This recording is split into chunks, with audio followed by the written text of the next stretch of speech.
E trimestre da tolo que fez recolha coima rihun atus rua ualo nulo usi atividade de inspeção.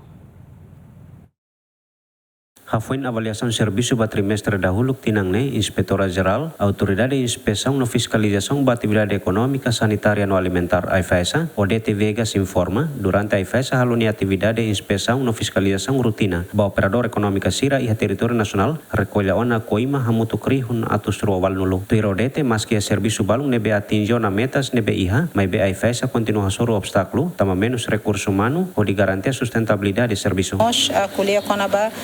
serviços contra ordenações, né, relaciona com coima mos. Coima na bema kita hetang iha tinang kotuk 58 mil, mas be iha tinang dane tama iha ki 3 ita consegue coleta coimas 280 mil coimas e custe 400 e tal operadores econômicos sira maka etang sanção ba multa funcionários nia nebe maka durante nesse sai o funcionário contratado mas bem a mim está no orçamento geral do estado para 2026 o nossa atual promoção ba e funcionários nebe maka serviço tinanaro com a AIFESA e nós seguir a função público o nossa maka bela etang estatuto permanente da ba itani funcionários sarnet tamba atua segura sustentabilidade de serviço, inspeção, fiscalização e precisa de recursos na BMACA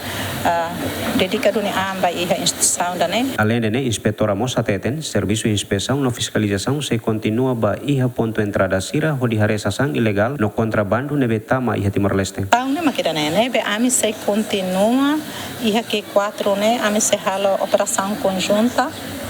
operação ba fale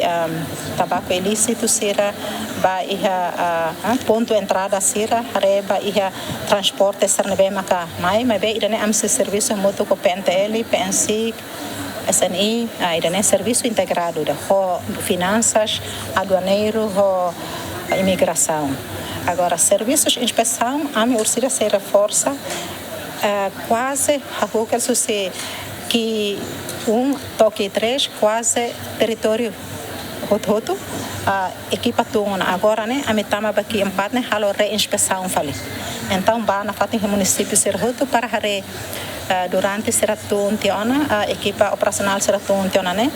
sir halo tuira na galai antes né AIFESA inspeciona estabelecimento operador econômico hamutu krihun atus hatresin no coima nebe recolha husi inspeção né hamutu krihun 5 valnulu resin valu trimestre dahulu que tinang né inspeciona estabelecimento operador econômico hamutu krihun tolu valnulu resin no coima hamutu krihun atus rua valnulu Romalu Neves Dilma Suzeti Yemen.